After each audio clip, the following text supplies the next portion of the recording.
সবার আগে আমাদের জানা দরকার কি প্রয়োজন ছিল বাবা এত টাকা খরচা করে হরিনাম সংকীর্তন করাবো, এত টাকা খরচ করে ভক্ত সেবা দেব, সাধুগুরু বৈষ্ণব সেবা দেব। এই টাকা যদি ব্যাংকে রাখা যেত বাবা, জমিয়ে রাখলে একটু বাড়তো, কাজ হতো। তা কি প্রয়োজন ছিল এই হরিনাম সংকীর্তনে এত টাকা খরচ করে প্যান্ডেল করব? এই যে জেনারেটর, মাইক, এত লাইট আমাদের মতো অধম কীর্তনিয়াদের পরপর নিমন্ত্রণ করে এনেছেন, পরপর তিনটে দল। তাহলে এই যে আমরা কীর্তনিয়ারা এসেছি এত অর্থ ব্যয় করে হরিনামটা করাবো কেন? লাভ যদি না থাকতো বাবা, কলির মানুষ এত পাগল হতো না। লাভ তো অবশ্যই আছে। কি বাবা ভুল বললাম? লাভ যদি একটু না পেত, কলির মানুষ এই কীর্তনে এত পাগল হতো না। মানুষের সময়ের এখন কত দাম। তবু দেখেন এই যে আমার কীর্তন মোবাইলে বসে বসে ঘরে শুনতে পারবেন, তবুও বসে আছেন হরিবাসরে, এত কষ্ট করে, কোমরে ব্যথা, পায়ে ব্যথা, হাঁটুয় ব্যথা, তবু বসে আছেন। কেন বসে আছেন? এটাই আমার মহাপ্রভুর কৃপা। এটা অন্য কোনো অনুষ্ঠান নয়, এটা কীর্তন। জাতি ধর্ম নির্বিশেষে, কোনো নিচু জাত কেমন উঁচু জাত, এখানে ভেদাভেদ হয় না। এখানে নারী পুরুষেরও ভেদাভেদ হয় না। সবাই একাকার হয়ে জাতি ধর্ম নির্বিশেষে প্রভু আমার হরির নাম সংকীর্তন করাবে। কেন না, যে বাড়িতে আজকের হরি নাম সংকীর্তন হচ্ছে বাবা, তারা জানেন এটা কলিযুগ। কলিযুগে যাগযজ্ঞ নয়, ব্রত পূজা নয়, ধ্যান তপস্যা নয়। কলির মানুষের মুক্তির পথ হবে একটাই, হরির নাম, হরির নাম, হরির নামৈব কেবল কলকো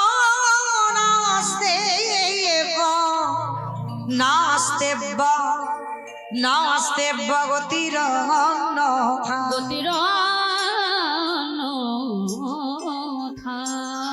কলির মানুষের হরিনাম ছাড়া কোনো গতি নাই, কোনো গতি নাই, কোনো গতি নাই। আপনারা প্রশ্ন করবেন মৌলিতা, ও সবাই বলে, যত যত কীর্তন শুনি কীর্তনিয়ারা ওই একটাই কথা বলে, বলে হরিনাম শোনো, হরিনাম গাও, একাদশী করো, ভগবানের চরণে তুলসী দাও, তুলসী কাছে জল দাও, ও বলতেই থাকে। আর কীর্তনিয়ারা বলে আর আপনারা শুনে বাড়িতে সব চলে যান। কিন্তু বাবা কীর্তনিয়ারা যেটা বলবে সেটাই যে ঠিক না, কখনো নয়। একবার হৃদয়ঙ্গ করতে হবে, একটু বাস্তবে মিলিয়ে দেখেন। এই যে আমরা কীর্তনিয়ারা বলছি বাবা হরি ছাড়া গতি নাই, কৃষ্ণ ছাড়া গতি নাই, সত্যি কি গতি আছে মা? যে যত বড় ধনী হও না কেন, যার যত টাকা থাকুক না কেন, যার যত অর্থ থাকুক না কেন, কেউ যদি সারা জীবন দিল্লি বোম্বে কাটায়, কেউ যদি সোনার পালঙ্কে ঘুমায়, কেউ যদি টাকার বিছানায়ও ঘুমায়, তবু মনে রাখতে হবে মা, শেষের দিনে তোমার এরা কেউ আপন নয়। যাদের জন্য সকাল থেকে আর সন্ধ্যা পর্যন্ত হাড় খাটুনি খেটে না সংসার চালাচ্ছ, যেদিন তুমি বিছানায় পড়বে তোমাকে আবর্জনা বলে বাবা ঠেলে এক সাইড করে দেবে।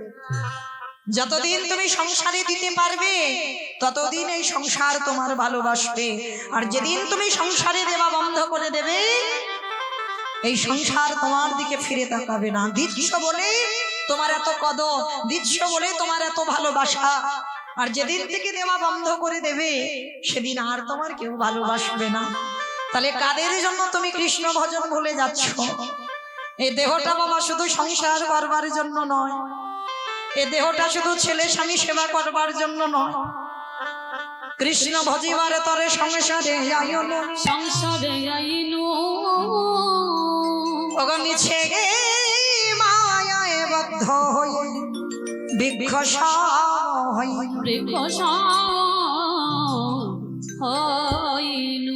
তাহলে দেহটা যদি কৃষ্ণ ভজনের জন্য হয়, তাহলে কাদের জন্য মা তুমি আমার আমার করছো? ছেলে আমারে, মেয়ে আমারে, জায়গায় আমারে, জমি আমারে, বিষয় আমারে, বৈভব। কিন্তু যতই আমার করো না কেন, বাঁশি যদি বেজে যায় পড়ে থাকবে সরকারি খামার। এসেছো একা, তুমি যাবে একা। যেদিন এসেছিলে মা এই সংসার তোমার পরনে একটা সুতো দেয়নি, আর যেদিন তুমি সংসার ছেড়ে চলে যাবে এই সংসার তোমার পরনে একটা সুতো দেবে না। তাহলে কাদের জন্য তুমি আমার আমার করে মরে যাচ্ছ? কেউ তো তোমার নয়। জগতে যা যা কিছু দেখছো বাবা, যারা গীতা ভাগবত জ্ঞানী তাহলে ভালো করে জানবেন যা যা কিছু দেখছো সব অনিত্য। যেটা আজকে তোমার আছে সেটা কালকের অন্য কারোর হয়ে যাবে। আর নিত্য বস্তু যদি থাকতে হয় সেটা হলো আমাদের গৌর গোবিন্দ চরণ। তাই চরণ ধরে বলে যাব মা, সময় থাকতে ওই দুটো চরণ একটু আশ্রয় করে নাও। শিশুকালে কৃষ্ণ ভজে কৃষ্ণ পাবার আসি, কৃষ্ণ পাবার আসি, অগ যৌবনেতে কৃষ্ণ ভজে আসিবা নাই আসি, আসিবা না আসি, অগ বৃদ্ধ কালে কৃষ্ণ ভজে জমের তার আসে। এই কথাটা মা আপনারা জানেন, আমি শুধু মনে করাচ্ছি মাত্র। শিশুকালে কৃষ্ণ ভজে কৃষ্ণ পাবার আসে, যৌবনেতে কৃষ্ণ ভজে আসে বা নাই আসে, বৃদ্ধকালে কৃষ্ণ ভজে জমের তর আসে। ভজন যদি করতে হয় বাবা একটু সকাল সকাল করতে হবে। বেলা গড়িয়ে গেলে কৃষ্ণ সাধন কৃষ্ণ ভজন হবে না। একদিকে মহাজনেরা বলছেন সকালবেলা ভজন করো, আর একদিকে বলছে মা কুড়ি ফুল গোবিন্দ সেবায় লাগে না। কি গো মাইরা, কুড়ি ফুল গোবিন্দ চরণে দেওয়া যায়?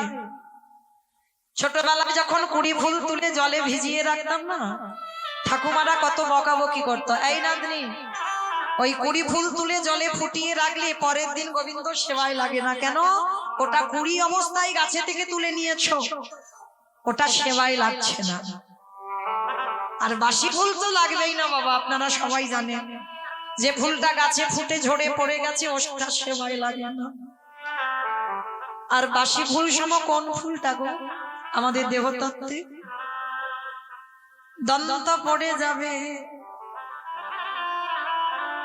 কেশে পেকে যাবে, চামড়া গুলো আলগা হয়ে যাবে, এ ফুল গোবিন্দ সেবায় লাগবে না। কি গো মায়েরা, বয়স যখন হয়ে যায়, হরিবাসরে বসেছেন, কীর্তন ভালো লাগছে কিন্তু মা শরীর চলছে না, কোমর নিচ্ছে না, এটা বাসি ফুল। তুমি স্নান করে ঠাকুর ঘরে গিয়ে একটু নাম করতে বসবে, শরীর অলস, ভালো লাগছে না। একটু জপের মালা নিয়ে জপ করবে বাবা, সেও ভালো লাগছে না।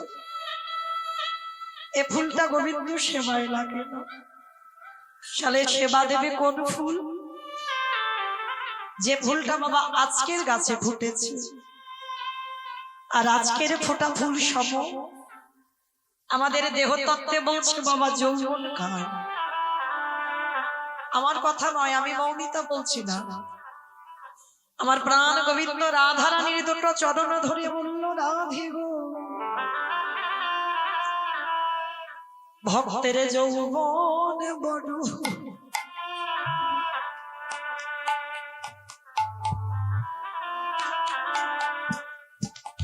যৌবন বড় ভালোবাসি, বলে ও গো রাধি, তাই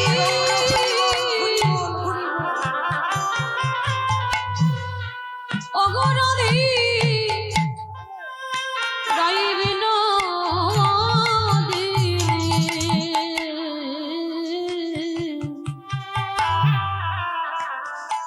ভক্তের যৌবন বড় বড় ভালোবাসি। আস্তে মায়েরা, আমার গোবিন্দ বলছি রাধারানীকে আমি যৌবন ভালোবাসি। কোন যৌবনের কথা বলবে গো? এটা হচ্ছে কীর্তন বাবা, কীর্তন কীর্তনের মতো গাইতে হবে। গোবিন্দ বলছি রাধে আমি যৌবন ভালোবাসি। কোন যৌবন? যেদিন দুটো হাত গোবিন্দ সেবার কাজে লাগাতে পারবে। শুধু বাবা টাকা গোনার জন্য নয়, ওই যে অনেকে না থুতু দিয়ে টাকা গোনে, টাকা গোনার জন্য তোমার ওই দুটো হাত দেয়নি, শুধু গোবিন্দ সেবার জন্য তোমার ওই দুটো হাত দিয়েছে, দুটো চরণে দিয়েছে। কেন জানো? ওই গোবিন্দ স্থানে যাবার জন্য দুটো কর্ণ দিয়েছে, পরিষ্কার কৃষ্ণ নাম শ্রবণ করবে, কোনো আজে বাজে কথা কানে যাবে না। যেদিন জিহ্বায় পরিষ্কার কৃষ্ণ নামে উচ্চারণ করবে, যেদিনে নয়ন ভরে কৃষ্ণ রূপে দেখতে পাবে, যেদিনে তোমার 10 ইন্দ্রিয় গোবিন্দ সেবায় লাগাতে হবে, সেই দিনে জানবে যেদিনে তোমার দেহের ইন্দ্রিয় গোবিন্দ সেবায় লেগে গেল, সেদিনে তোমার নরজন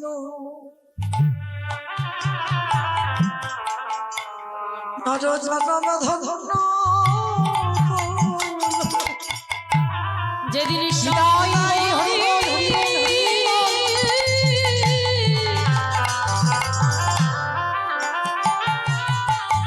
ওই কৃষ্ণ সেবায় লাগাতে পারবে, তোমার নর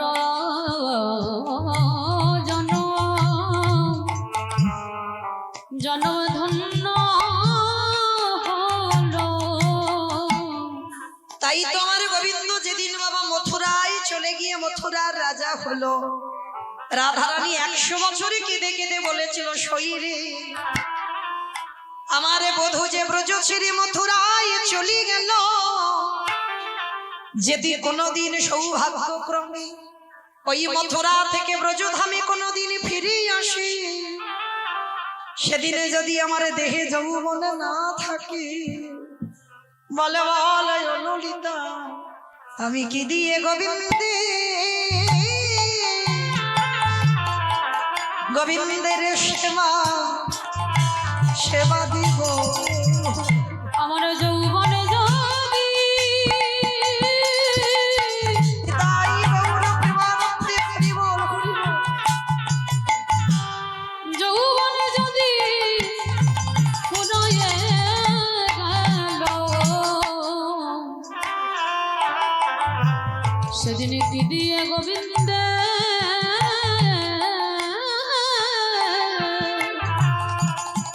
বলে বলে সেবা দিব। ও মায়েরা, এই যে পড়ন্তি বেলায় আমি উঠলাম, পড়ন্তি বেলা নয়, সূর্য ডুবে গেল, সকালবেলা সূর্য উঠেছিল কত শান্ত, দুপুর বেলা গেল একটু রোদ হলো, একটু জ্বালা পোড়া হলো, কিন্তু ওই সূর্য মাথায় উঠেছিল বটে, কিন্তু পশ্চিম আকাশের কোলে ঢলে পড়ল। তাহলে জীবনেরও ঠিক বাবা এইরকম প্রত্যেকের জীবনে সকাল হয়েছিল, বাল্যকাল, বাল্যকাল গড়াতে গড়াতে এলো বাবা যৌবন কাল, দুপুর বেলা রক্ত গরম, সবাই যৌবনের খেলায় মেতে রইলাম, কাম কাঞ্চনে আসক্ত হলাম, বিষয় বৈভবে আসক্ত হলাম, কিন্তু কতদিন আর খেলা হবে গো, কতদিন আর খেলা খেলবে? এবার তো পরন্তি বেলা সূর্য পাটে বসবে। তাহলে মহাপ্রভু বলছে মায়ার মশারি খাটিয়ে ওই সারে যারে বিছানা তৈরি করে, টাকা পয়সারে বালিশি মাথায় দিয়ে অমন করে ঘুমাস না ভাই, সময় থাকতে থাকিতে সবাই একবারে বদনে ভরে,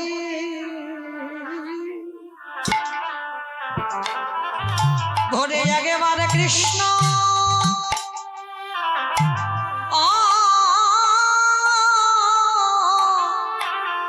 কৃষ্ণ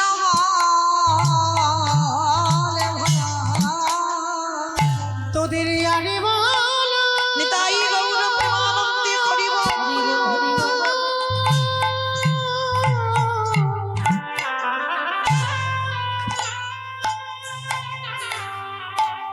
তোদের আরে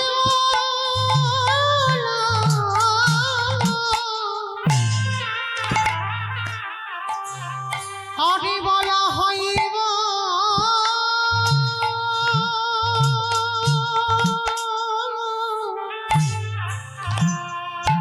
হইব না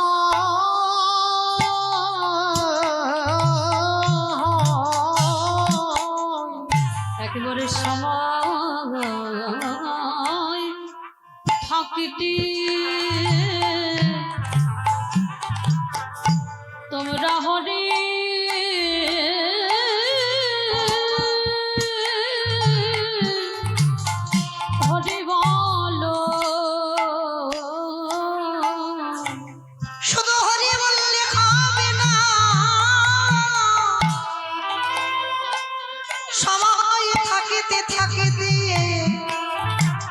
ওই না ভক্ত পদ ধুলা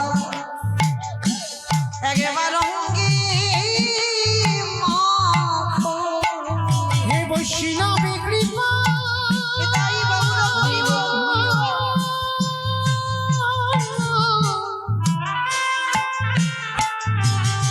হে বৈষ্ণবী কৃপা করো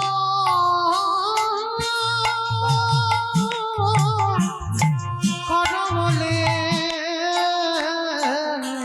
ভক্ত পদ ধুলা ধুলা অঙ্গে মাখো। কারণ এই যে ধুলা নয় ধুলি এ যে হলো গোপী পদ ধুলা। এই ধুলা মাখিয়াছিল নন্দের বেটা কালা। আমার প্রাণে গোবিন্দ ভক্ত পদ ধুলায় অঙ্গে মাগলো, শুধু মাগলো না ওই ধুলা মাগলো আর কি করলো জানো, নয়ন জলে মুখ ভাসালো। গোপী পদ ধুলা গোপী পদ ধুলা অঙ্গে মেখে নয়ন জলে বুকে ভাসালো।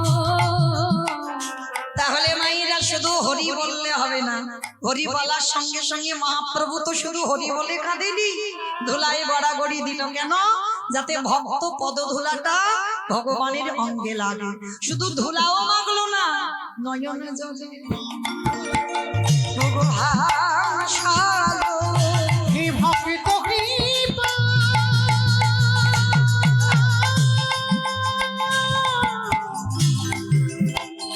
হে ভক্ত কৃপা করো বলে ওই নয়ন জলে বুক ভাসালো। আস্তে আচ্ছা বলেন তো মাইরা, হরি বললে কৃপা হয় না কাঁদলে কৃপা হয়? পারবেন? কৃষ্ণ নাম বললে কৃপা হবে না কাঁদলে কৃপা হবে? কোনটাই কৃপা বেশি হবে? হরি বললে কৃপা হবে, তাই তো? বেশ, না কাঁদলেও চলে যাবে, হরি বললে কৃপা হবে।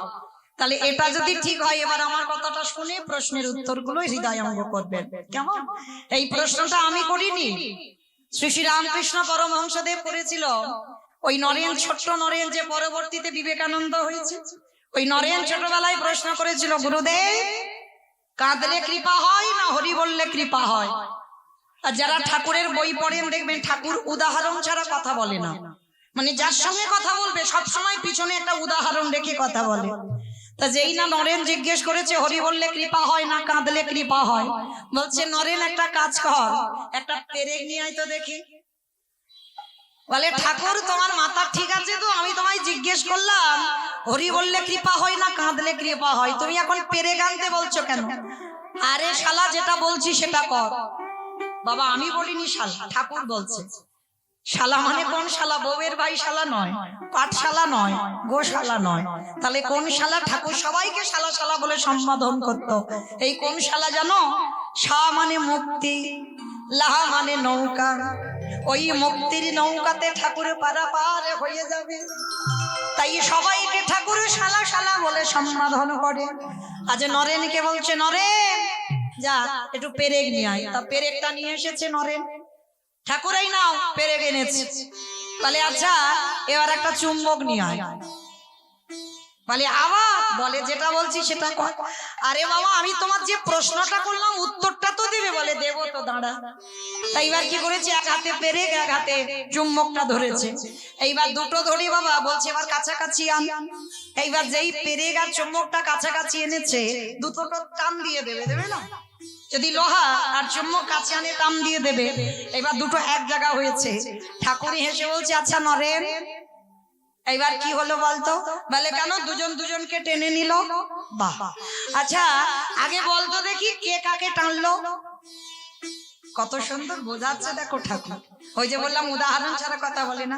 বল কে কাকে টানলো? বলে কেন? চুম্বকটা পেরেককে টানলো। বাহ, এই না হলে আমার শিষ্য ঠিক বলেছি, চুম্বকটা পেরেককে টেনেছে। তাহলে এবার একটা কাজ কর, ওই পেরেকটাই ভালো করে কাদা মাখিয়ে দে।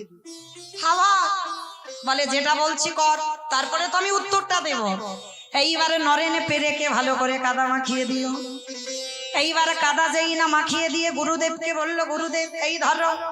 বলে আমি ধরবো না, তুই ধরে থাক। এইবার চম্মুকটা বলছি শোন, এবার চম্মুকটা নিয়ে ওই পেরেকের কাছে কাছে আন। যেই না কাছে কাছে এনেছে, বলে ঠাকুর তোমার মাথা ঠিক আছে তো? বলে কেন? আমার মাথা ঠিক। আরে পাগল, এই লোহাতে যদি কাদা মাখানো থাকে, এই পেরেকে যদি কাদা মাখানো থাকে, তাহলে কি চুম্বক টানতে পারে? কখনো পারবে না। কে বললো? ঠাকুরকে বলতে লাগেনি, নরেন বলে দিল পেরেকে কাদা মাখানো আছে, চুম্বক টানতে পারবে না। এইবার ঠাকুর হেসে বলছে কিছু বুঝলি? বলে এখন আমি কিছু বুঝতে পারিনি, তুমি পরিষ্কার করে বলো। শোন নরেন, পেরেকে হলো জীবাত্মা, আর চুম্বক হলো পরমাত্মা রূপী ভগবান। এই পরমাত্মা রূপী ভগবানে যে চুম্বক রূপী পেরেককে পরিবল, ওই পেরেককে জীবাত্মা রূপী পেরেককে টান দেবে। বাবা পেরেকে যদি কাদা মাখানো থাকে, মানে পেরেকটা কি আপনারা আমরা, তাই তো? আর চুম্বকটা কি আমার ভগবান, পরমাত্মা রূপী ভগবান। তাহলে আমাদের দেহে যদি কাদা মাখানো থাকে, কিসের কাদা? গাড়ি আমার, বাড়ি আমার, জায়গায় আমার, জমি আমার, বিষয় আমার, কাম কাঞ্চনে আসক্ত, বিষয়ে বিষয়ে আসক্ত, এগুলো কাদা বাবা। সবাই মেখে আছে, যারা বসে আছে, যারা দাঁড়িয়ে আছে, আমি কীর্তনিয়া সম্প্রদায় সবাই কাদা মেখে আছি। তাহলে যতক্ষণ না এই কাদাটাকে ধোয়া হচ্ছে, ততক্ষণ কি চম্বক রূপী পরমাত্মা রূপী ভগবান কাম দিতে পারবে? তাহলে কাদা ধোয়াতে গেলে কি করতে হবে? জলের প্রয়োজন।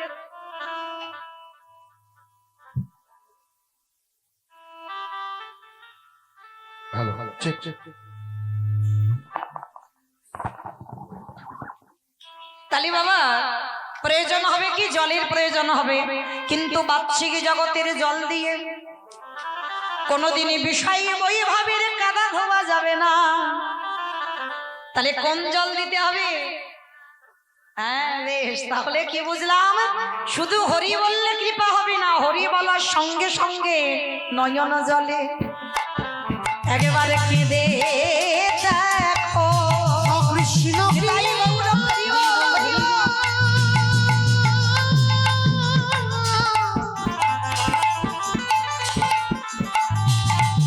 কৃষ্ণ কৃপা করো মোহনে, ওই নয়নে জলে কেঁদে দেখো। আসতে তাহলে কি বুঝলাম? নয়ন জল দিয়ে বাবা হরি নাম গাইতে হবে, হরি নাম শুনতে হবে। তারপরে তোমার এই হৃদয়ে যে কাদা মাখানো আছে, একটু একটু করে কাদাগুলো ধৌতে হবে। আর যখনই পরিষ্কার ধৌত হয়ে যাবে, চুম্বক রূপী পরমাত্মা ভগবান অমনি টান দিয়ে তাকে চরণ তলে আশ্রয় দেবে। বুঝি ভকে তাই গৌর হরি বল, হরি বল, হরি বল। ভক্ত বড় ভালোবাসে, তাকে চরণ তলে আয় দেবে। বেশ, তাহলে মায়েরা চলেন আমরা সবাই সেই হৃদয়টা কিছুক্ষণের জন্য, যতক্ষণ এই জায়গাতে থাকবেন, ওই জায়গাটা ধন্যাতি ধন্য জায়গা, পরীক্ষিত মহারাজের জায়গা। তাহলে ওই জায়গাতে বসে ঠিক ঠিক হৃদয় অঙ্গ করে বাবা কীর্তন শুনতে হবে। আন কথা ভাবনা চিন্তা একেবারে বন্ধ, কেমন? একেবারে বন্ধ করে রাখতে হবে। তাহলে চলেন আমরা সবাই জানবো মধুমাস ধাম, নদিয়া নবদ্বীপ ধাম। আর নদিয়ার মাটিতে গিয়ে দেখবো সত্যতে নারায়ণ, ত্রেতাতে রাম, দাপরে কৃষ্ণ, কলিতে হলেন শ্রীকৃষ্ণ চৈতন্য মহাপ্রভু। কৃষ্ণ যেদিন নদিয়ায় এলো, নদিয়ার অবস্থাটা কেমন ছিল জানো? বৈষ্ণব মহাজনেরা বৈষ্ণব পদ লিখছেন, ওগো জয় জয় কলরব,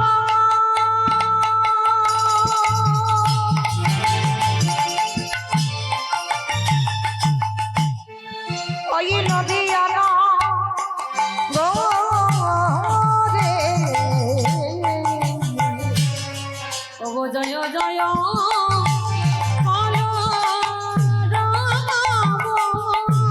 আসতে আমার মাইরা কলরব মানে কি গো? মারামারি মারামারি। কলরব মানে মারামারি, তাহলে কলরব মানে গন্ডগোল, চিৎকার চেঁচামেচি হইচই, সেটাকে ভালো ভাষাই বললেন কলরব। কিন্তু মা একটু কান পেতে শোনো, একটা গন্ডগোল হচ্ছে, কলরব হচ্ছে না? এই যে একটু হচ্ছে, দেখো গন্ডগোল হচ্ছে, এইটাকে বলছে কলরব। কিন্তু মহাপ্রভু বললেন যেখানে কীর্তন হবে সেখানে যেন এ গন্ডগোল না হয়। সে গন্ডগোলটা কেমন হবে? তিনটে ধ্বনি, শঙ্করধ্বনি, উলুধ্বনি, আর যাদের দুটো হাত আছে এসেছে হরিবাসরে, যাদের আসেনি বলবো না, কি মাইরা সবার আছে দুটো হাত? যাদের আছে কই একবার দেখাও। নিতাই বাবুরা প্রেমানন্দ। হরি বল হরি বল হরি বল। তাহলে চলেন, হাত দুটো যখন এসেছে সবাই দেখি একবার একটু প্রেম সে উলুধ্বনি দেন তো দেখি একবার। আজ জয় জয় কলরব আমার গোড়ারি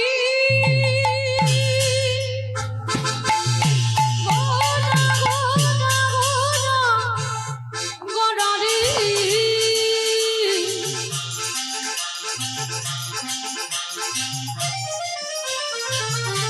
গোড়া গোড়া গোড়া উলুধ্বনি মাইরা উলুধ্বনি। গোড়া গোড়ারি ওই নদী আর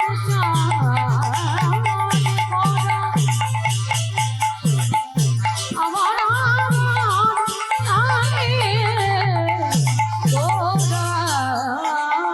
আজ জয় জয়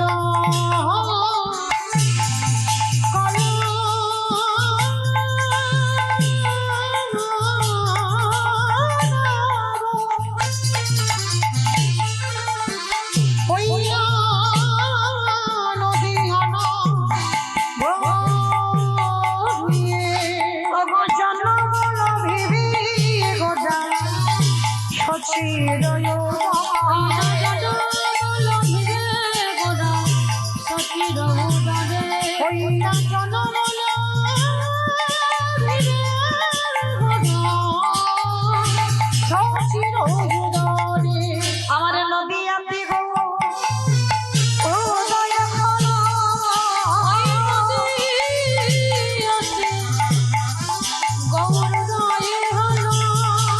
ওই না রাধা প্রেমে আশা দিতে, ওই না রাধা প্রেমে আশা দিতে, মুখে জয় রাধে রাধে বলে নিতাই মুখে জয় রাধে হরি বলে।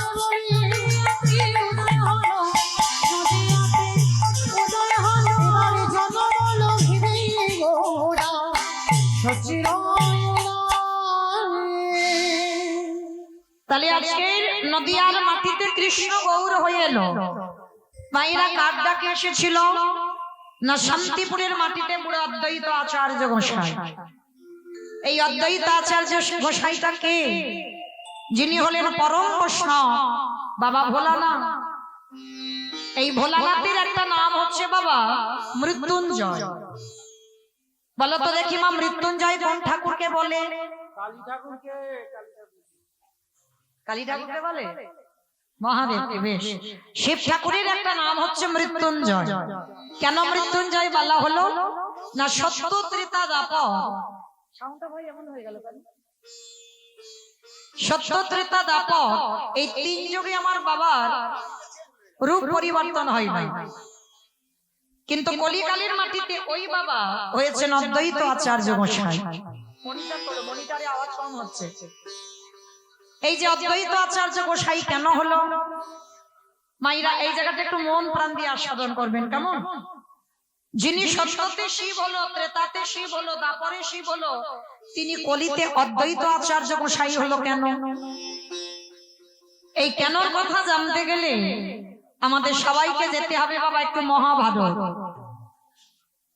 এই মহাভারতে যুধিষ্ঠির মহারাজ করেছিল রাজস্বয় যজ্ঞ। আর এই রাজস্বয় যজ্ঞতে ভগবান কৃষ্ণ সবাইকে দায়িত্ব দিয়েছিল। আর যুধিষ্ঠির মহারাজ বলেছিল, কৃষ্ণ কৃষ্ণ তুমি তো সবাইকে দায়িত্ব দিচ্ছ, তুমি নিজে কোনো দায়িত্ব পালন করবে না। ভগবান আমার একটু মুচকি হেসে বলেছিল, কে বলেছে করব না? সবাই একটা করে কাজ করবি, আর আমি আমার জন্য আলাদা করে দুটো দায়িত্ব রেখে দিয়েছি। সে কি সবাই একটা করে কাজ, আর তুমি তোমার নিজের বেলা দুটো কাজ? কি কি কাজ করবে কৃষ্ণ?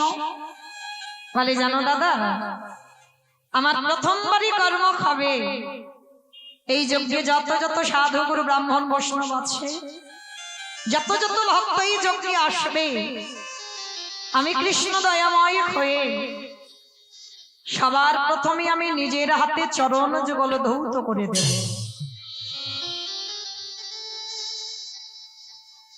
একটু আস্বাদন করবেন, মা হৃদয়ঙ্গ করবেন, ভগবান কোন কর্ম করবে, কি কাজ করবে আজ রাজস্বই যজ্ঞে। যুধিষ্ঠির মহারাজকে বলছে, কৃষ্ণ প্রথম কর্ম হবে এই যজ্ঞে যত যত ভক্তরা আসবে, আমি নিজের হাতে তাদের চরণ যুগল আগে ধৌত করে দেব। আর যেই না কথাটা বলেছে, যুধিষ্ঠির মহারাজ চমকে উঠেছে, অসম্ভব, কৃষ্ণ এটা তুই কি বলছিস? কে কোন জাতের মানুষ আসবে, কে নিচু জাত, কে উঁচু জাত, জাতির ঠিক নেই, আর যারা যারা আসবে তুই প্রত্যেকের পা ধোয়াবি? ভগবান হেসে বলছে, হ্যাঁ প্রত্যেকের পা ধোয়াবো। আচ্ছা বাবা, এই জায়গাটি একবার আস্বাদন করতে পারছেন? যার একটা ইচ্ছাতে মরা গাছে ফুল ফোটে, যার একটা ইচ্ছাতে শুকনো গাঙে উজান বয়, এই জগৎ সংসারে একবার ভেবে দেখেছে ভগবান হয়ে আজকের পা ধোবার দায়িত্বটা কেন করছে? ভগবান হয়ে আজকের পা ধোবাবে কেন? বাবা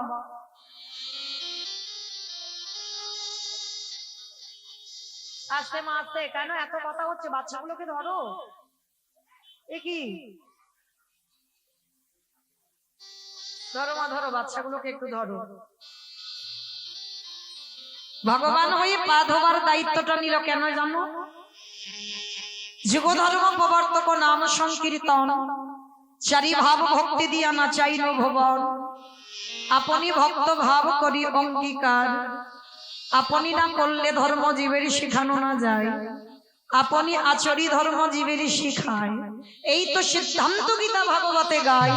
এই মতো কলিকালে প্রথম সন্ধ্যায় অবতীর্ণ হলেন কৃষ্ণ আপনি নদিয়া। নিতাই গৌর হরি বল, হরি বল, হরি বল। কি বুঝলাম বাবা এই শ্লোকে? নিজে আচরি ধর্ম জীবের শিখায়, নিজে না করলে ধর্ম জীবকে শেখানো না যায়। জগতে যত যত কীর্তনিয়া আছে বাবা, সব কীর্তনিয়ারা এই কথাটা বলে যাচ্ছে, নিজে আচরি ধর্ম জীবের শিখায়, নিজে না করলে ধর্ম জীবকে শেখানো না যায়। কিন্তু বাবা একটা কীর্তনিয়ারা বাবা আমাদের আচরণ ঠিক নয়। আমরা যে জগৎকে শিক্ষার জায়গায় দাঁড়িয়েছি বাবা, সমাজকে শিক্ষা দেব, নিজেদের যদি চৈতন্য না হয়, নিজেদের যদি শিক্ষা না হয়, তাহলে অপরকে শিক্ষা দেব কি করে? কি গো মায়েরা, নিজে যদি পিতামাতাকে সম্মান না করি, নিজে যদি গুরুজনদের শ্রদ্ধা ভক্তি না করি, নিজে যদি হা কৃষ্ণ প্রাণ গৌর বলে না কাঁদি, তাহলে আমার কথা শুনে বাবা কারোর চেতনা হবে বলে মনে হয়? আমি যে কর্মটা বলছি বাবা, সে কর্মটা যদি নিজে না করি, আমি যেটা বলছি সেটা যদি আমি নিজে না করি, আমি কাউকে শিক্ষা দিলে সেই শিক্ষা যদি কেউ নেয়, শিক্ষা হবে বলে মনে হয়? সবার আগে মনে রাখতে হবে, নিজে আচরি ধর্ম জীবেরই শিখায়। মহাপ্রভু নিজে আচরণ করেছে বাবা, নিজে পিতামাতাকে সম্মান করেছে, নিজে ধুলাই গড়াগড়ি সাধুগুরু বৈষ্ণবকে সম্মান করেছে, গুরুজনদের পদধূলা শিরে নিয়েছে। তাই তো আজ বৃন্দাবনের কৃষ্ণ বাবা যেদিন পঞ্চ পাণ্ডবদের সঙ্গে হস্তিনাপুরে রইল, সেদিনও এই রাজস্বই যজ্ঞেতে শিক্ষা দিয়েছে, ভক্তদের চরণ যুগল ধৌত করে। কি শিক্ষা? সমাজকে বোঝাতে চাইল, ওরে কলির জি, বাড়িতে যদি গুরুজন আসে, সবার আগে আমাদের মনুষ্য জীবনে কর্তব্য বাবা নিজের হাতে চরণ যুগল আগে ধৌত করা। অপরাধ নিও না মা, যেন কেউ বলে বসো না, মনে মনে ভেবে বসো না যে মৌমিতা কত বড় বড় জ্ঞান দিয়ে যাচ্ছে। না, আমি কাউকে জ্ঞান দিচ্ছি না মা, আপনারা জানেন, আমি একটু মনে করাচ্ছি মাত্র। এগুলো আগেকার দিনে নিয়ম ছিল। আমার ঠাকুমাদের দেখতাম বাড়িতে যদি বয়স্ক লোকেরা আসতো, আত্মীয় পরিজন, সবার আগে মা পা ধোয়ার ব্যবস্থা হতো। এটা নিয়ম। আমরা হিন্দু ধর্মের মানুষ, আমরা সনাতন ধর্মের মানুষ। তবে দেখো মা, সেই পা ধোয়াটা যেন লোক দেখানি না হয়ে যায়। যদি তুমি হৃদয় থেকে তাকে সম্মান দাও, তাহলে হৃদয় থেকে সম্মান দিতে গেলে বাবা ঘরে এলে সবার আগে নিজের হাতে চরণ যুগল ধৌত করে দিও। প্রত্যেকের চরণ ধরে বলে যাই মা, বাড়িতে যদি গুরুদেব আসে, শুধু গুরুদেব নয়, যদি গুরুজন আসে, সাধুগুরু বৈষ্ণব যদি আসে, লোক দেখানি নয়, সত্যির হৃদয় দিয়ে বাবা গুরুদেবের চরণ যুগল ধৌত করে দেবেন। বাড়িতে যদি সাধুগুরু বৈষ্ণব আসেন, চরণ যুগল ধৌত করে দেবে। অনেক মায়েরা প্রশ্ন করবেন, মৌমিতা গুরুদেব তো নেই, দেহ রেখেছেন, আমি কি করব? আর সাধুগুরু বৈষ্ণব ঠিক ঠিক পাই না, তাহলে আমি কি করব? তাদের উপায়ও আছে। আমার কথা বিশ্বাস করতে হবে না, ভাগবত প্রমাণ। যারা সুদামার উপাখ্যান পড়েছেন, ভগবান কৃষ্ণ তো সুদামাকে বলে দিয়েছে, সুদামা, এই পৃথিবীর মাটিতে সব থেকে বড় গুরু হলো যে যার ঘরের বাবা মা। আমার কথা নয়, আমার কথা বিশ্বাস করতে হবে না, সবার বড় গুরু হচ্ছে বাবা মা। তারপরে গুরু হলো শিক্ষা গুরু, দীক্ষা গুরু, তারপরে গুরু হলাম আমি ভগবান। ওই ভগবান তো একবারও বলেনি যে সবার আগে আমি বড় গুরু। শুধু একটা কথা মনে রাখবেন বাবা, যে বড় হয় জগতে সে কোনোদিন মাথা তুলে বলে না আমি অনেক বড়। সমাজ যদি তাকে বড় বলে, লোক যদি তাকে বড় বলে, তবে সে বড়।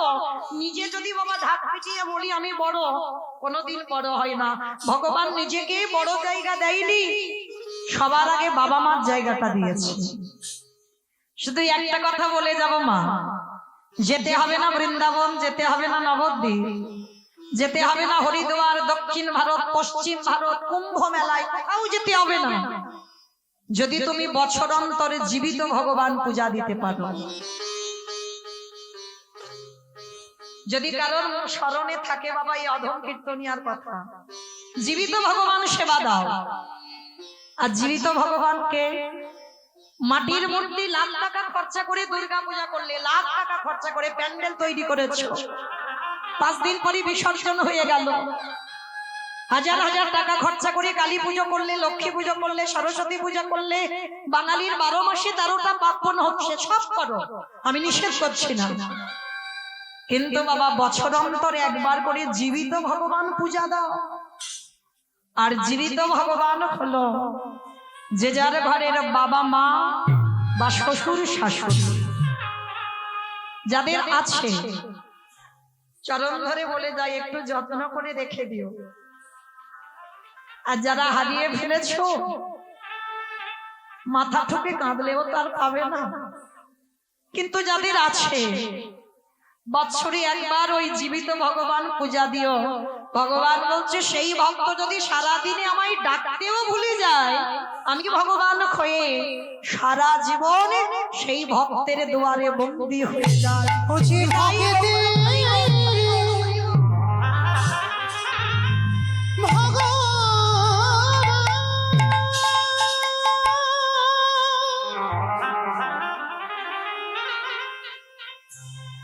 যে ভক্ত ছাড়া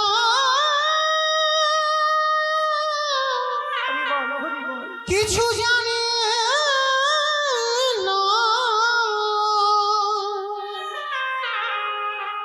তাই তো যুগে যুগে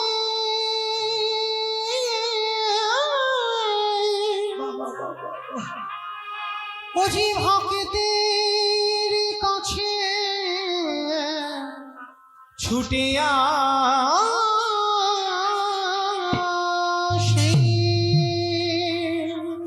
আমি যে ভক্ত বাড়াবে একটু।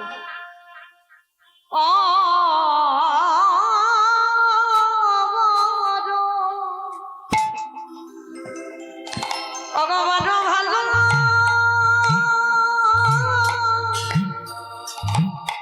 মা বাসি আমি যে ভক্ত বড়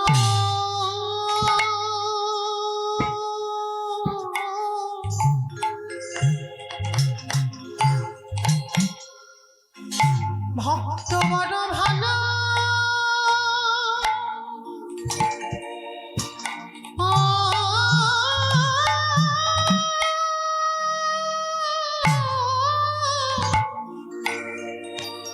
ভালো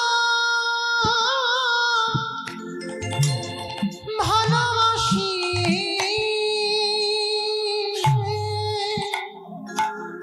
শুধু এ যোগে নয়, এ যুগে নয়। ভগবতী যুগে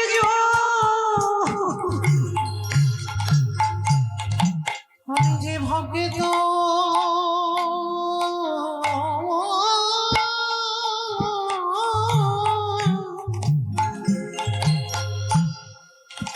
ভক্ত বড় ভালো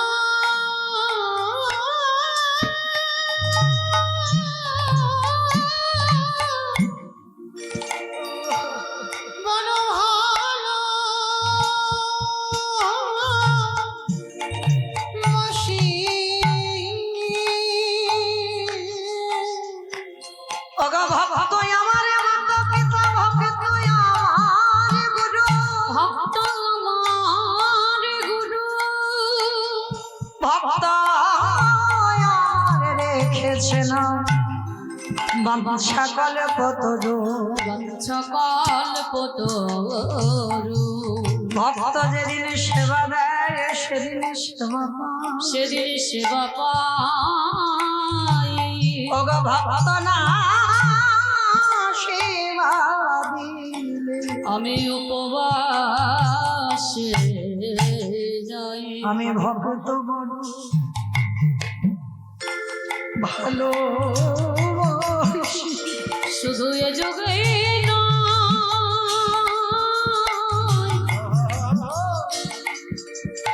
শুধু এ যুগে নয় প্রতি যুগে যুগে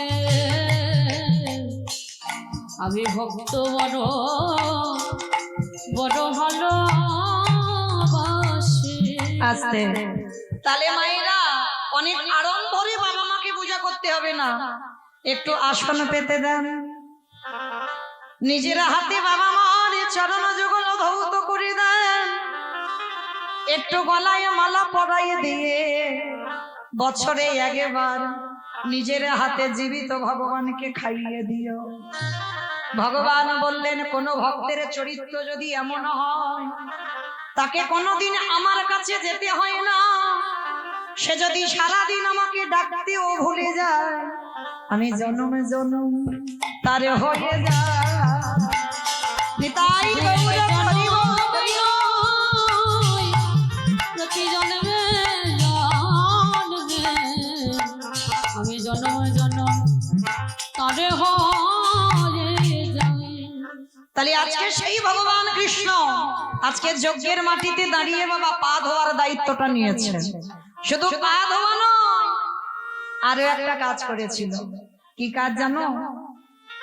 যারা যারা প্রসাদে পাবে ভগবান নিজের হাতে ওই প্রসাদের এঁঠো পাতাগুলো তুলে নর্দমায় ফেললো। শুধু নর্দমায় ফেললো না, তারই ভিতরে আরো একটা কাজ করেছে। কি কাজ জানো? ওই পাতাতে যে এঁঠোগুলো লেগেছিল, কৃষ্ণ আড়ালে গিয়ে কি করে জানো, ওই এঁঠোগুলো যখন পাতাতে লেগে আছে, কৃষ্ণই আমারে তুলে নিয়ে অঙ্গে মাখে।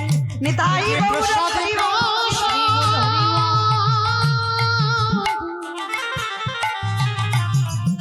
এই যে মহাপ্রসাদ, সেই এঠো তুলে নিয়ে নিজ অঙ্গে মাখে। আস্তে, আমরা অনেক মানুষ আসি না, ওই এঁঠো পরিষ্কার করলে স্নান করতে হয়, পরিষ্কার হতে হয়, আরে এঁঠো এঁঠো এঁঠো মানিও না, বলি না। ভগবান কৃষ্ণ ওই এঁঠো মাখছে কেন? ভগবানকে নিবেদন করলে হয় প্রসাদ, আরে সেইটা যখন কোনো ভক্ত উচ্ছিষ্ট করে দেয় সেটা হয় মহাপ্রসাদ। নিতাই গৌর হরি বল, হরি বল। মহাপ্রসাদ ভক্তের প্রসাদ হয় মহাপ্রসাদ। এ যে সবে ভাগ্যে হয় না, হয় না। ভক্তের প্রসাদে হয় মহাপ্রসাদ। আস্তে, ভগবানকে সেবা দিলে প্রসাদ, ভক্ত উচ্ছিষ্ট করলে মহাপ্রসাদ। যদি বলো এটা আমি বলছি না বাবা, সেই যে একটু স্মরণ করেন সেই জয়দেব গোস্বামীর গীত গোবিন্দম সারাধারালা খণ্ডালা মম শিরসি মণ্ডলম, এর পরের কথাটি জয়দেব লিখবে না কেন? বলে আমার ভগবান একটা মেয়ের পায়ে ধরবে, অসম্ভব, এই কথাটা আমি লিখবো না। মানে জয়দেব গোস্বামীর জেদ ধরে বসে আছে, আমার কৃষ্ণ একটা নারীর পায়ে ধরতে পারে না। ভগবান হাসলো, ভক্ত রে আমি ভক্তের চরণ ধরবো, তুই ধরাবি না। ঠিক আছে, তুই যখন লিখতে পারলি না আমি নিজের হাতে লিখবো। জয়দেব ওই কথাটা লিখবে না বাবা, দেহি পদ পল্লব মুদারাম, ওই কথাটা লিখবে না, কারণ গোবিন্দকে ছোট করবে না। ভগবান এসে বলছে আমি রাধা দাস, রাধা দাস, রাধা দাস, ইহাতে সন্দেহ যার, কোটি যুগ ভজয়ে বিফল জনমতা। আমি যে রাধাচরণের দাস, এটা যদি কারোর জীবনে সন্দেহ ঢুকে যায় তো কোটি জনম যদি তার এই মন্তব্য থাকে, তাকে নরক বাস করতে হবে। ভগবান ত্রিসত্য করতে বলছে রাধা দাস, রাধা দাস, রাধা দাস। আজকে সেই ভগবান জয়দেবের বেশ ধরে পদ্মাবতীকে বলছে, পদ্মা আমি ভাবলাম স্নান পরে করব, আগে গীত গোবিন্দম শেষ করি। স্বামী তুমি তো তেল মাথায় দিয়ে স্নানে গেলে অজয় নদীর তীরে। বলে ও পরে হবে, আগে দাও তো দেখি গ্রন্থাঘরটা খুলে দাও। যেই না গ্রন্থাঘরে খুলে দিল, গীতি গোবিন্দম ভগবান জয়দেবের রূপ ধরে হাতে নিল। গ্রন্থের উপরে লেখা আছে আগে কৃষ্ণ পরে রাধা। ভগবান দেখা মাত্র হেসে উঠল, ভক্ত রে আগে আমার নাম নয়, আগে হবে আমার ভক্তের নাম। কেউ বলি আমরা কৃষ্ণ রাধা, কেউ বলি না, আগে হবে রাধার নাম, পরে হবে কৃষ্ণ নাম। ভগবান কৃষ্ণ রাধা কেটে দিয়ে বাঁকা করে বাঁকা হাতে লিখে দিল আগে রাধা রানীর নাম, পরে আমার মাধব নিজের নামে লিখে দিল। গ্রন্থটা ওলট পালট করে দেখলো, সেই যে পদাবলিতে আছে না, বদসি যদি কিঞ্চিদপি দন্তরুচিকমোদি সুরধর সে ধাবে তব বদন চন্দ্রমা রচয়িতি লোচন চকর স্বরধরল খণ্ডলম মম সুদর্শ মণ্ডলম। এরপরে আর লিখবে না, ওইটা বাদ রেখেছে। ভগবান নিজেই হাতে নিজেই কলম লিখে দিল, দেহি পদ পল্লব মুদারি। রাধে গো নিতাই গৌর হরি বল, হরি বল, হরি বল।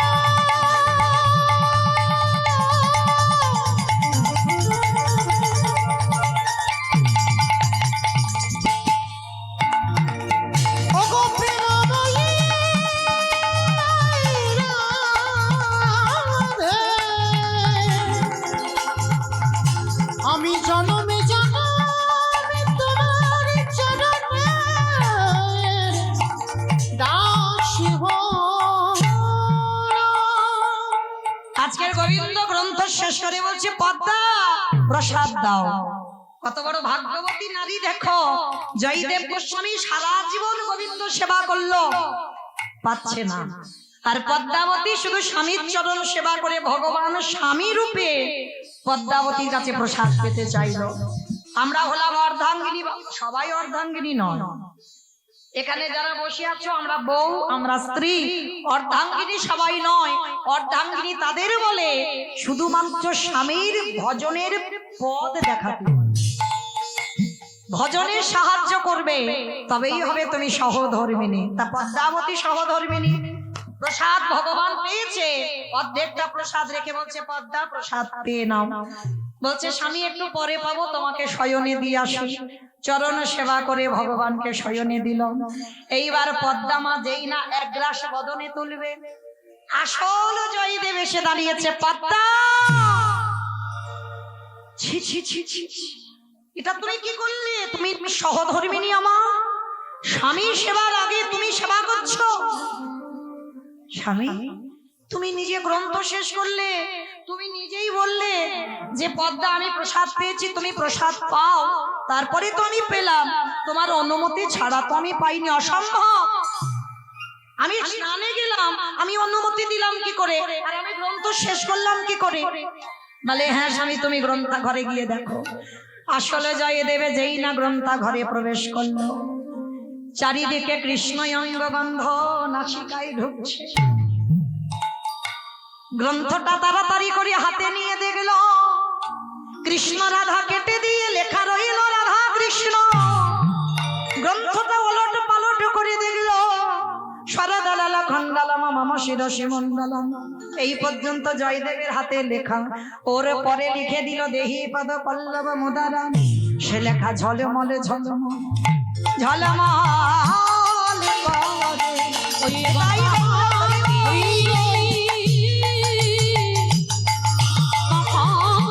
লেখা ঝলে মলে ঝলে ঝলে মলে করে। জয়দেব গোস্বামী আর কিছু বললো না, ছুটে এলো একেবারে পদ্মাবতী মার চরণে। কি গো মায়েরা, আমরা নারী জাতিরা সকাল সকাল স্বামীর পায়ে প্রণাম করি। জয়দেব গোস্বামী ছুটে গিয়ে একেবারে দণ্ডবত প্রণাম পদ্মাবতীর চরণে। এটাকে বলে সেবা। এই জিনিসগুলো জানি না বলে বাবা কলির যুগটার এই দশা। একেবারে শুয়ে পড়ে দণ্ডবত প্রণাম প্রণাম করে বলছে পদ্মা তুমি বড় ভাগ্যবতী, তোমার মতো সহধর্মিনীকে আমি পেয়ে আমি ভাগ্যবান। তাই দাও দাও আমায় প্রসাদ দাও নিতাই গৌর হরি।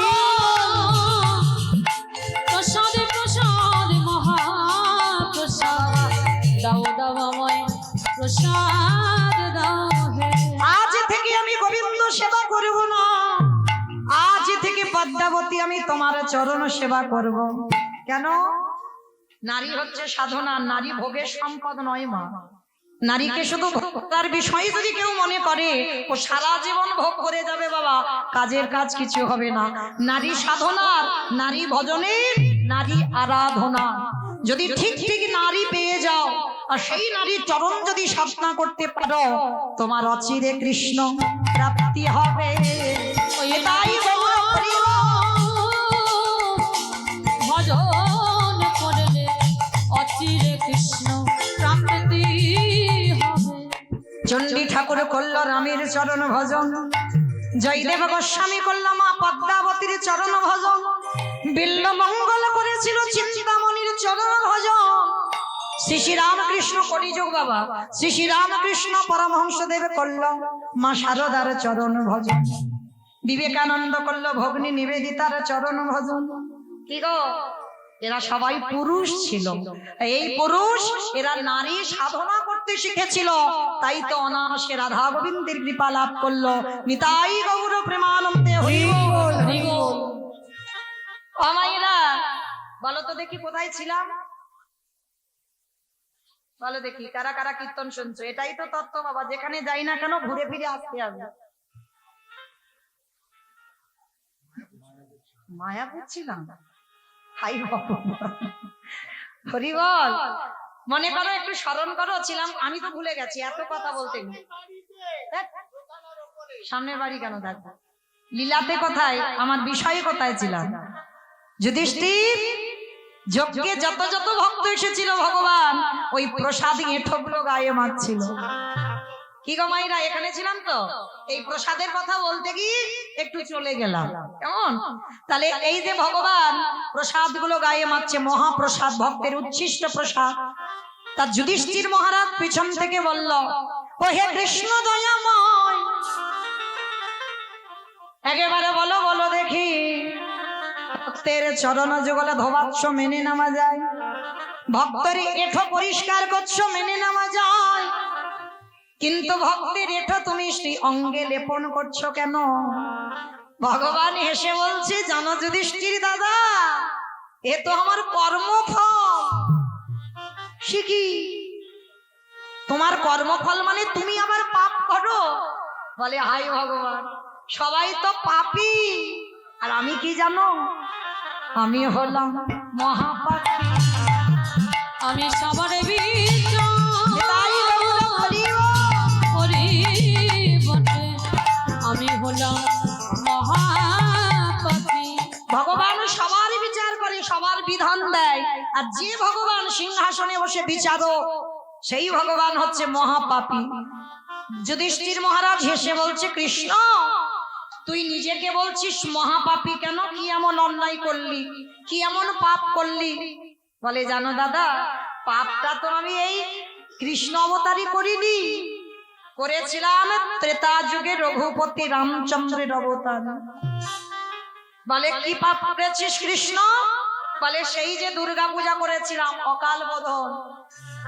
কি গো মায়েরা, আশ্বিন কার্তিক মাসে যে দুর্গা পূজাটা হয়, ওটা তো অকাল বোধন। কে করেছিল? রঘুপতি রামচন্দ্র। কিসের জন্য করেছিল? রাবণ বধের জন্য। আর সেই রাবণকে মেরে, রাবণ তো ভক্ত ছিল মা, ছোটখাটো ভক্ত নয়, ত্রিসন্ধ্যা গায়ত্রী জপ করত সেই রাবণ। আর সেই রাবণকে বধ করে রামচন্দ্রের মতো, মানে ভগবানেরও পাপ হয়। কি গো মায়েরা, আপনারা কি বলেন, রাবণ ভালো লোক না খারাপ লোক গো? ভালো লোক? ধুর, সব ভুল ভাল বলে যাচ্ছে, রাবণ নাকি ভালো লোক। আমা তোমরা কি বলো গো, যারা গন্ডগোল করছো বলো, রাবণ ভালো লোক না খারাপ লোক? জানো না? জানে না। ভালো লোক, সবাই বলছে ভালো লোক। তা ভালো লোক যদি হবে, তাহলে যার এতগুলো বউ থাকা সত্ত্বেও বাবা ভগবানের বউয়ের দিকে নজর পড়লো কেন? ভগবানের বউয়ের দিকে নজর পড়লো কেন? কারণ আছে, এমনি এমনি নয়। যা কিছু হয় বাবা সবই তার ইচ্ছাতে হয়। ভগবান জানে না যে তার বউ চুরি হবে? আর সীতামা বলল, প্রভু সোনার হরিণ ছুটে যাচ্ছে, হরিণ ধরে দাও। ভালো করে বোঝেন বাবা, এই কীর্তন বিষয়টা হচ্ছে একটু নারকেলের মতো। নারকেল দেখেছো তোমার বাইরে একটা খসা, খসাটা ছাড়ালে কি নারকেল পাবে? ভিতরে গিয়ে আরো বেশি শক্ত, শক্তটাকে ভাঙতে হবে। সাদা রঙের শ্বাসটা টেনে যদি ছাড়াতে পারো, তারপরে যদি আস্বাদন করতে পারো, তাহলে বুঝবে নারকেলটা কেমন। তাহলে সীতামা বলল, সোনার হরিণ ছুটে যাচ্ছে, প্রভু ধরে দাও। আচ্ছা বাবা, একটা বাচ্চাকে জিজ্ঞেস করে দেখো যে, আরে বাবা সোনার হরিণ ছোটে, সোনার হরিণ এক জায়গা থেকে আর এক জায়গা যায়, ছোট বাচ্চা কি বলবে? ও তো আলমারি সাজিয়ে রাখতে হয়, সোনার হরিণ ছোটে না। তাহলে যেটা একটা বাচ্চা মানুষ জানে, আমার বিশ্বের স্রষ্টা মালিক ভগবান জানে না? তাহলে সীতামা বলল, আর প্রভু আমার হরিণ ধরতে ছুটে গেল। রামচন্দ্র জানতো ওটা মরিচি, ওটা রাক্ষস, তবু গেল। কেন গেল? তার একটা কারণ আছে। কারণটা কি জানো?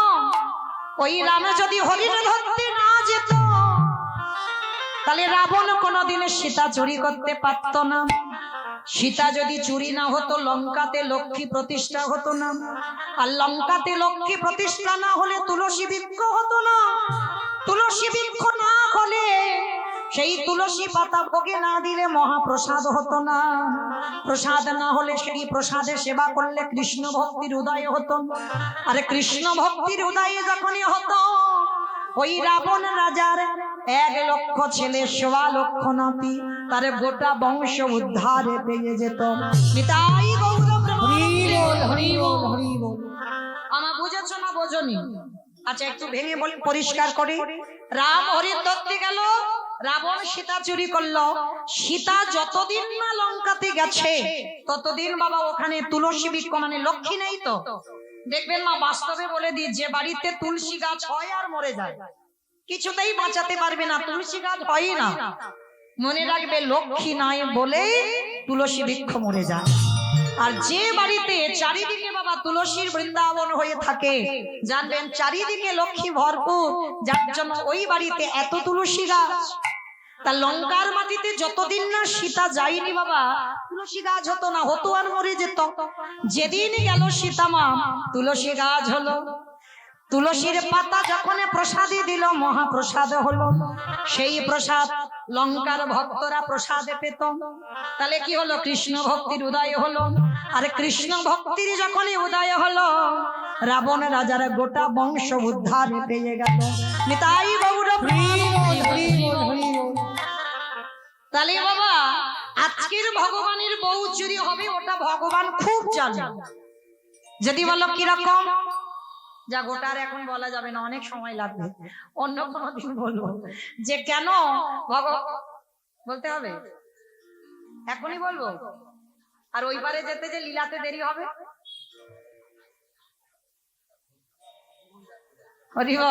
আচ্ছা ঠিক আছে, একটু ছোট করে বলি কেমন? কেন ভগবানের বউ চুরি হলো? রামচন্দ্র খুব জানতো, ভালো জানতো যে আমার বউ চুরি হবে। কারণ আগে থেকে বাবা কথাবার্তা হয়েছিল, সমস্ত কিছু একেবারে লেখাপড়া হয়ে আছে। কবে জানো? এই যে দেবর্ষি নারদ আর বৈকুণ্ঠপতি নারায়ণের দুইজন বড় ভক্ত আছে। একজন হচ্ছে দেবর্ষি নারদ আর একজন হচ্ছে পর্বতমণি। এই দুইজনের মধ্যে বাবা দ্বন্দ্ব বেঁধেছিল। কিসের দ্বন্দ্ব? না, একজনকেই ভালোবেসে ফেলেছিল। মানে একটা মেয়েকে, অম্বর ঋষির কন্যা, আর ওই অম্বর ঋষির কন্যাকে ভালোবেসেছে দুজন। যে নারদ সিদ্ধান্ত নিয়েছিল কোনোদিন সংসার করবে না, তা অম্বর ঋষির মেয়েকে দেখে পছন্দ হয়ে গেল। আর যেদিন নারদের পছন্দ হয়েছে, আর সেই দিন পর্বতমণিরও পছন্দ হয়েছে। মানে একটা মেয়ে আর দুজন ভালোবাসে। এইবার কি গন্ডগোলটা হচ্ছে দেখো। এইবার যখন দুজনে ভালোবেসে ফেলেছে আর দুইজনে হচ্ছে নারায়ণের ভক্ত, তা যে নারদ সংসার করবে না সেই নারদ গিয়ে একেবারে অম্বর ঋষির কাছে প্রস্তাবটা দিয়েছে, বাবাজি ও বাবাজি কৃপা করে আপনার মেয়েটাকে দর্শন করলাম, পছন্দ হলো, যদি আমার হাতে আপনার কন্যাটাকে সম্প্রদান করেন। তা অম্বর ঋষির মনে আনন্দ, ভালো কথা, নারদের মতো একটা জামাতা পাবো, এ তো যাতা ব্যাপার নয়। তা মনে আনন্দ, তা আনন্দ করে বলছে ঠিক আছে বাবা, আমি আমার কন্যার কাছ থেকে প্রস্তাবটা দিই কন্যাকে, সে কি বলে একবার দেখি। আর নারদ মুনি যেই না বার হয়ে চলে গেছে, আধা ঘন্টা পরে পর্বতমণি এসে অম্বর ঋষির কাছে দাঁড়িয়েছে। বাবাজি ও বাবাজি, মানে দুইজনের সিদ্ধান্ত নিয়েছিল কোনোদিন সংসার করবে না, আর একটা মেয়েকে দেখে পছন্দ হয়েছে দুইজনে। পর্বতমণি এসে যেই না বলেছে, বাবাজি যদি কৃপা করে আপনার ওই কন্যাকে আমার হাতে সম্প্রদান করেন। অম্বর ঋষি মাথায় হাত দিয়ে দুম করে বসে পড়েছে। সর্বনাশ, দুইজন নারায়ণের বড় ভক্ত আর দুইজনই এসেছে, কিন্তু এখন আমি বাবা হয়ে কি করব? দুজনকে কথা দিতে পারি না, কিন্তু মেয়ের উপরে তো দায়িত্ব চাপাতে হবে। মেয়ে কি করবে? তাকে পছন্দ করবে। আর তখনকার দিনে বাবা রাজরাজাদের শয়ন বসাবা। কি গো মাইরা, ভালো করে কথাটা শুনবেন, কেন সীতা চুরি হলো। এইবার শয়ন বসাবা হবে, আর নারদকেও নিমন্ত্রণ করা হবে, পর্বতকেও নিমন্ত্রণ করা হবে, আরো সাধু ঋষি মুনিদের নিমন্ত্রণ করা হবে। যাকে পছন্দ হবে তার গলায় আমার কন্যা মাল্যদান করবে। আমি তো কিছু করতে পারবো না, আমার মেয়ে যে সিদ্ধান্তটা নেবে। স্বয়ংবর সভা মানে এটাই। আপনারা দেখেছেন টিভি সিরিয়ালে কেমন ভাবে স্বামীরা বসে থাকে, আর যে মালা গলায় পরাবে তাকে স্বামীত্ব বরণ করবে। তার স্বয়ংবর সভা হবে, ঘোষণা হয়েছে। আর পর্বত আর নারদ দুইজনে চিন্তায় পড়ে গেছে, এবার কি হবে। পর্বত মনে মনে ভাবছে, যদি স্বয়ংবর সভায় নারদের গলায় মালা দেয় আমার অসম্মান হবে। আর নারদ মনে মনে ভাবছে পর্বতের গলায় যদি মালা দেয় আমার অসম্মান হবে। এই বলে দুইজন প্রথমে গেছে নারদ বৈকুণ্ঠপতি নারায়ণের কাছে। প্রভু প্রভু কি ব্যাপার নারদ? প্রভু বড় দায়ে পড়ে তোমার চরণে এসেছি। সে কি নারদ? অমাইরা তার চিত্রপটে সব আগে থেকে দেখা হয়ে গেছে। এই যেমন আমরা ফোনে দেখতে পাই, টিভি সিরিয়াল দেখি না, ভগবান সব ত্রিনয়নে দেখে নিয়েছে কি কি হয়েছে। তার নারদ এসে বলছে প্রভু তুমি আমায় ভালোবাসো? বলে হ্যাঁ, তোমাকে আমি নারদ জীবন দিয়ে ভালোবাসি, বলো তোমার জন্য কি করতে হবে? বলে প্রভু কিছু করতে হবে না, আমি একজনকে ভালোবাসি, স্বয়ংবর সভা হবে কালকে, তুমি একটা কাজ করো, আমি যাকে ভালোবাসি তোমার ওই যে ভক্ত পর্বত তাকে ভালোবাসি, তাই একটা কাজ করবে। কি কাজ? বলে ওর মুখটা একটু ভল্লুকের মতো করে দিও। যখন স্বয়ংবর সবাই বসবে কেউ দেখতে পাবে না, কিন্তু অম্বা ঋষির মেয়ে যখন মালা দিতে আসবে সে যেন দেখতে পায় একটা ভল্লুক বসে আছে।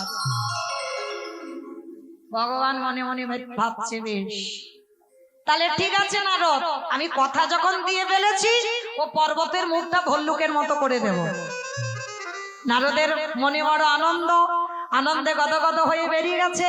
আধা ঘন্টা পরে পর্বত এসেছে। নারায়ণ নারায়ণ নারায়ণ। প্রভু ও প্রভু কি ব্যাপার পর্বত? প্রভু একটা দায়ে পড়েছি। কি দায়? ভগবান সব জানে, তার চিত্রপটে সব। বলছে কি ব্যাপার বলো। প্রভু তুমি আমায় ভালোবাসো তো? বলি সে কি পর্বত, তোমার জন্য আমি জীবন দিয়ে দিতে পারি, আর ভালোবাসার কথা বলছো? বলো। প্রভু একটা বিপদে পড়ে গেছে, ভেবেছিলাম জীবনে সংসার করব না, কিন্তু একটা মেয়েকে দেখে খুব পছন্দ হলো জানো ঠাকুর, তো সেই মেয়েটাকে তোমার ওই যে ভক্ত নারদ পছন্দ করেছে। একটা কাজ করো না, কালকে স্বয়ংবর সভা হবে, ওই স্বয়ংবর সভায় নারদ যখন বসবে ওর মুখটা হনুমানের মতো করে দিও। ভগবান শোনা মাত্র আশীর্বাদ দেবে কিছু। এ বেটা কালকে এসে চেয়ে নিল ও যেন ভল্লুক হয়ে যায়, আর এ আজকে চেয়ে নিল ও যেন হনুমান হয়ে যায়। মানে যখন স্বয়ংবর সবাই বলবে কেউ দেখতে পাবে না, সবাই দেখবে ও নারদ, কিন্তু যে গলায় মালাটা দেবে অম্বর ঋষির মেয়ে যেন দেখতে পায় যে একজন হনুমান বসে আছে। ভক্ত বাৎসল্য ভগবান বলছে তথাস্তু, তাই হবে, যাও। এইবার দুইজন ভক্ত চলে গেছে। পরের দিন মা স্বয়ংবর সভা হবে, রাজ রাজারা সাধু মুনি ঋষি সব বসে আছে পরপর। অম্বা ঋষির কন্যা মালাটা নিয়েছে আর মালাটা নিয়ে ঘুরছে বাবা। একবার একেবারে সামনে সিংহাসনে বসে আছে, একদিকে নারদ আর একদিকে পর্বত।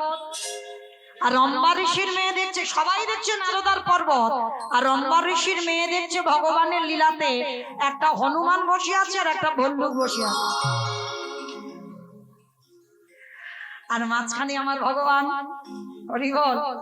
অম্বা ঋষির মেয়ে সারা মানে যারা যারা বসে আছে সবার কাছে কাছে থেকে ঘুরে এসেছে, তো একবার হনুমানকে দেখে একবার ভল্লুককে দেখে, বুঝতে পারছে না, মনে মনে ভাবছে হাই ভগবান, আমার স্বয়ংবর সভায় আবার মানুষ না এসে ভল্লুক, আবার এই হনুমান, এ তো খুব হাসছে। পর্বত আর নারদ রেগে যাচ্ছে, আরে মালা যাহকের গলায় তো পড়াবি, এত হাসে কেন? আর মায়েরা পর্বত দেখতে পাচ্ছে হনুমানকে, আর হনুমান দেখছে পর্বতকে, এরা তো নিজেরা দেখতে পাচ্ছে না, নিজেদের কি দেখতে পাচ্ছে না। এইবার ওই অম্বা ঋষির মেয়ে কি করেছে, একবার ভল্লুক আর একবার ওই হনুমান দেখতে দেখতে মাঝখানে যে বসেছিল কে গো? ভগবান নারায়ণ। আর নারায়ণ বসে আছে মালাটা নিয়ে একেবারে ভগবানের গলায় পরিয়ে, আর যেই না ভগবানের গলায় পরিয়ে দিল, সঙ্গে সঙ্গে পর্বত আর নারদ মুনি রেগে গিয়ে বলল প্রভু আমরা দুজনে যাকে ভালোবাসি, তুমি যদি ভালোবাসো তাহলে তো বলে দিতে পারতে সেদিন যে আমরা দুজন যাকে পছন্দ করেছি তুমিও তাকে ভালোবাসো, এইরকম অসম্মান করার কি প্রয়োজন ছিল? তুমি তো বললেই পারতে যে তুমি তাকে ভালোবাসো, তুমি তাকে বিয়ে করতে চাও, আর এই সবার মাঝে আজকে কিনা তোমার গলায় মালাটা পরালো। তাহলে শোনো ভগবান, যেমন আমাদের সঙ্গে তুমি ছলনা করলে, তোমার ছেড়ে দেব না। আজকের এই স্বয়ংবর সবাই যেমন আমাদের বউ চুরি করলে, অভিশাপ দিলাম তুমি ভগবান হতে পারো, কোনো না কোনো জন্মে তোমারও এইভাবে তোমার বউ চুরি হবে হবে হবে। ভক্তবাৎসল্য ভগবান বললেন তথাস্তু, আমি ভগবান বলে ছাড় নেই। সত্যি তো আমি চালাকি করেছি, কারণ আমি দুজনকে ভালোবাসতে গিয়ে আমার এই দশা। আমি নিজে গলায় মালাটা পরে নিয়েছি, কারোর গলায় দিলাম না, দোষও আমার নয়। এইবার দুইজনে বিষণ্ণ বদনে গঙ্গার পারে গেছে পর্বত আর নারদ। আর বাবা জল স্থির হয়ে আছে, যে এতক্ষণ তো নিজের মুখ দেখতে পাইনি, আর যেই না জলে নারদ মুখটা দেখেছে, দেখে না হনুমান, আর পর্বত যেই না জলে দেখেছে দেখেন আমি ভল্লু, যেই না দুইজনে দেখেছে এইবার নিজেদের চেতনা ফিরে এসেছে। কারণ আমরা দুজনে তো ভগবানের কাছে চেয়েছি, তাই তো আজকের আমাদের এই দশা, না হলে তো হতো না। এইবার কান্নায় লুটিয়ে পড়লো, হে দয়াময়, কত বড় অপরাধ করে ফেলেছি, কারণ দোষ আমরা দুজনে করলাম, আর শেষে তোমাকে অভিশাপ দিয়ে দিলাম তোমার বউ চুরি হবে। ভগবান এসে বলছে, আমি তো রাগ করিনি গো, আমি সুখ পেয়েছি। কেন জানো? আমার বউ চুরি হবে বটে, কিন্তু মনে রেখো হনুমান, মনে রেখো ভল্ল, এই আমার বউ যখন চুরি হবে, তোমরা দুজনে না গেলে আমার বউ কোনোদিন ওই লঙ্কা থেকে উদ্ধার হবে না। আমি এই আশীর্বাদ করে রাখলাম, কোনোদিন লঙ্কা থেকে উদ্ধার হবে না। বলি এই আশীর্বাদ দিকে রাখলাম, কোনোদিন লঙ্কা হতে উদ্ধার হবে না। বেশ, তাহলে মায়েরা ভগবান চুরি করলো, সেই রকমের সীতা চুরি হলো, আর সীতা মাকে উদ্ধার করবার জন্য কাদের সাহায্য নিয়েছিল ভগবান? হনুমান আর ভল্লু। ওই দুইজনই ওরা সাগরে সেতু নির্মাণ করে লঙ্কা থেকে সীতা মাকে উদ্ধার করেছিল। তাহলে এমনি এমনি ভগবানের বহু চুরি হয়নি, সব আগে থেকে পরিকল্পনা রেডি হয়ে আছে। সবাই দেখি একবার প্রেম সে বলেন তো, গৌর সুন্দর কি,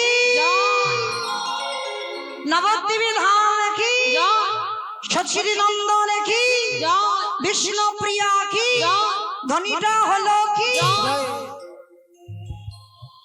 আমার এটাও জয়, বললাম ধ্বনিটা হলো কি, এটা নাকি জয়। আমার এটা জয় নয়, একটু প্রেম সে জয় দিতে হবে। এত জোরে জয় দাও কি গো মাইরা, ক্যানিং হসপিটাল পেরিয়ে যাবে। যাবে ক্যানিং কেন, একেবারে চলে যাবে নবদ্বীপ সুরধ্বনি গঙ্গা, তাই না? বিশ্বাস আর ভক্তিটা রাখতে হবে। এজন্যে জয়টা দিলাম, নাই বা গেল, হয়তো মাঝ রাস্তা পর্যন্ত গেল, পরের জন্মে তার কাছাকাছি গেল, তারপরের জন্মে তার চরণে তো যাবে। এই বিশ্বাসটা রাখতে হবে। কেমন? এ জন্মে না হোক, এর পরের জন্মে না হোক, তারপরের জন্মে না হোক, সাধিতে সাধিতে যদি কৃষ্ণ কৃপা করে, এ জন্মে না হয় জন্ম জন্মান্তর। কই দেখি একবার আমার নিতাই চাঁদ গৌর চাঁদের মতো হাত দুটো তোলো তো দেখি একবার সবাই, চলো একসঙ্গে সবাই। ওই হাত উঠছে না কেন? সবাই তো সবাই আত্মনিবেদন, আর ভগবানের চরণে দেহ মন প্রাণ সমর্পণ করতে গেলে সবার আগে আত্মনিবেদন করতে হবে। কেমন? মহাভারতে দ্রৌপদী যতক্ষণ না দুটো হাত তুলে একেবারে ফুল স্যালেন্ডার, ততক্ষণ কৃপা হয়নি। তাহলে একেবারে সবাই একসঙ্গে দুটো বাহু, ও বাবা ঠাকুর ধসে যাচ্ছে কেন? সব চলো দেখি একসঙ্গে বলো, গৌর সুন্দর কি, নবদ্বীপে ধাম কি, সচিরি নন্দন কি, বিষ্ণু প্রিয়া কি, নিতাই চাঁদ কি, ভক্তবৃন্দ কি, হরিবাসন ধাম কি, সাধু গুরু বৈষ্ণব কি, আপন আপন গুরু চরণ কি, নিতাই গৌর প্রেমানন্দে। চলো এবার আমরা একটা ভজন গাইতে গাইতে যাই একটু বৃন্দাবন। কি মা, একটা ভজন হবে তো? চলো, মানে অনেকক্ষণ শাস্ত্র নিয়ে আলোচনা হলো তো, এবার চলো যদি একটু কারোর অলসতা থাকে একটু অলসতা ছেড়ে যাক, একটু উলুধ্বনি তোলো।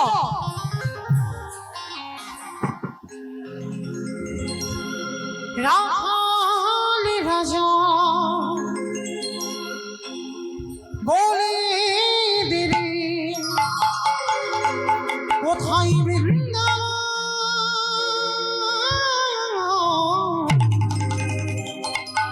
রাধা কুণ্ড শ্যামে কুণ্ড গিরি গোবরে